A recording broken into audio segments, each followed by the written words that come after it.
I think we all know that this is a very difficult context within which to be presenting a medium-term budget statement, and the preparation for next year's budget is underway in circumstances that are at least as difficult as they've been in any of the years since 1994, certainly in any of the years that I was involved in putting a budget together. I'm not going to dwell very much on this state of the economy and talk a bit about the fiscal position and the wider public finance context. And then this is an ideas forum, and I'm going to just suggest 5 or 6 things that might be part of how one thinks about reinvigorating growth and shifting the South African economy onto a more inclusive growth path over the period ahead.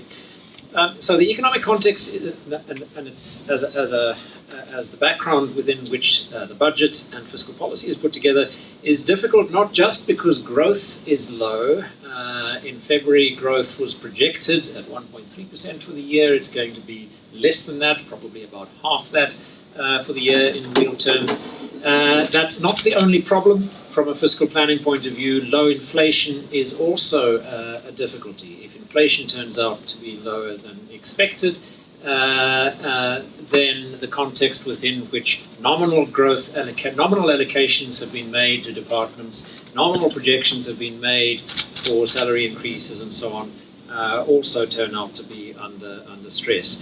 And I think in many of the years that Elias, you and I were involved in putting budgets together, we had the good fortune that underperformance in real growth more often coincided with somewhat higher inflation than was projected, which made things easier from a nominal fiscal planning point of view.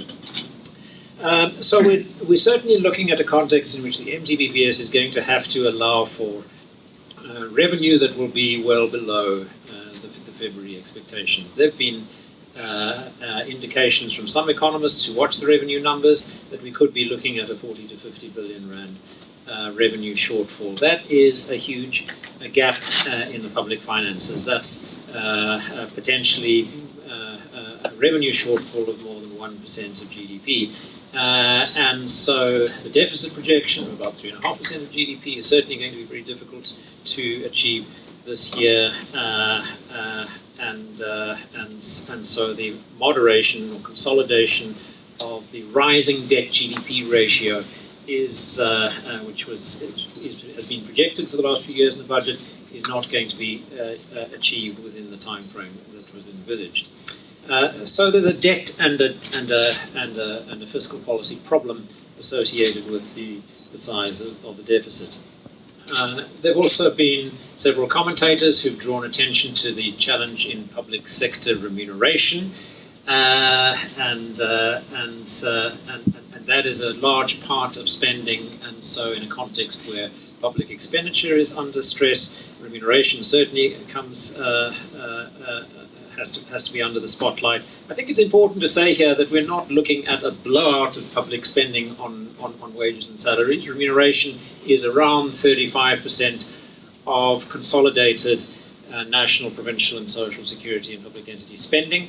Total spending on remuneration within that envelope is larger than that because some of the transfers to municipalities, transfers to higher education institutions and so on, of course, also finance remuneration expenditure, but that's around where remuneration has been for the last 5 or 6 years. So this is not a sort of heading towards a fiscal cliff driven by higher remuneration spending. Really, the challenge is that the room for manoeuvre in the budget is very constrained by the fact that almost all the available space for additional allocations or reallocation within the budget is likely to be taken up by salary increases. It's a difficult time because we are at the end of a 3-year wage agreement, and so a new set of negotiations in the public sector bargaining forums is underway. I hope it's underway. It will be a difficult set of discussions. and certainly one that that the Ministry of Finance and the Treasury will need to be actively involved in. I think it's also important to recognise another sort of hidden stress line in the public finances. The South African Institution of Civil Engineers just today released its third report card on the state of infrastructure in South Africa. This has been done every 5 or 6 years over the last decade or so. And it's a fairly careful and detailed assessment of the state of publicly owned infrastructure, roads, power generation, utility and its capacity, the state of water supply and infrastructure, and they've added reports on the state of social service infrastructure as well, hospitals, clinics, public schools, and so on.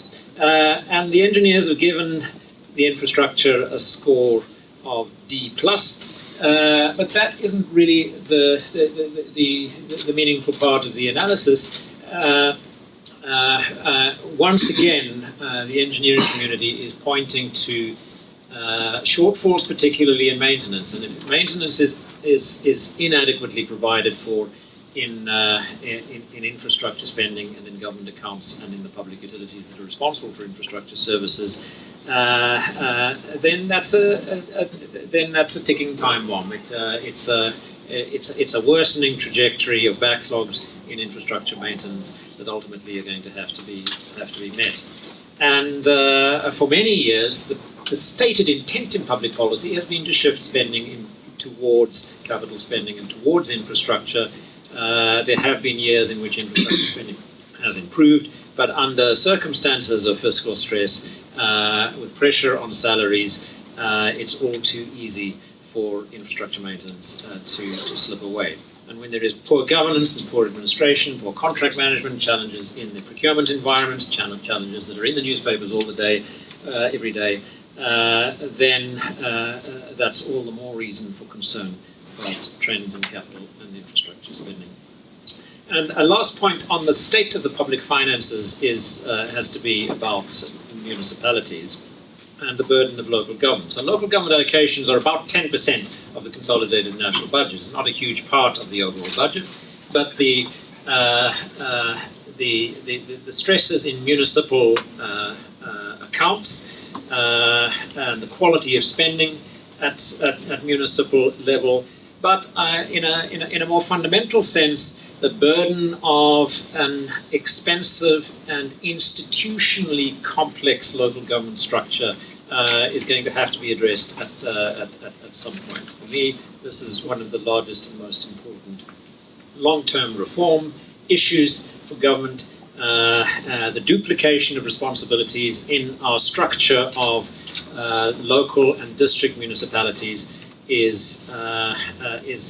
has undermined service delivery and decision making in important ways. There are many areas of local government responsibility in which decisions can't get taken because of the joint decision making problems between local and district municipalities, and often between local and district municipalities and traditional councils as well.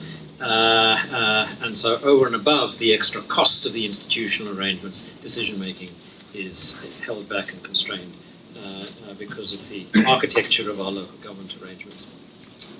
In sum, I don't think we're heading for fiscal falling off the cliff, the sort of metaphor that's been used in some press commentary on the fiscal position. It doesn't work like that. In some ways, politically, it might be better if it did. But we're certainly in a circumstance in which the Minister of Finance has very little room for manoeuvre and faces considerable difficulties. I haven't talked about state-owned companies and development finance institutions. I'm not going to say a great deal about them, except to emphasize just how big ESCOM is within that landscape. ESCOM is huge by comparison with all the other state-owned companies put together. Its debt is enormous relative to the size of the public estate as a whole. Its capital spending, it dominates public infrastructure and capital spending, and so the evidence that has emerged in the last few years about poor management of procurement, particularly poor contract management and infrastructure oversight, is a huge concern. It's not that the debt is going to be taken over by national government anytime soon. These trajectories work themselves out over long periods of time.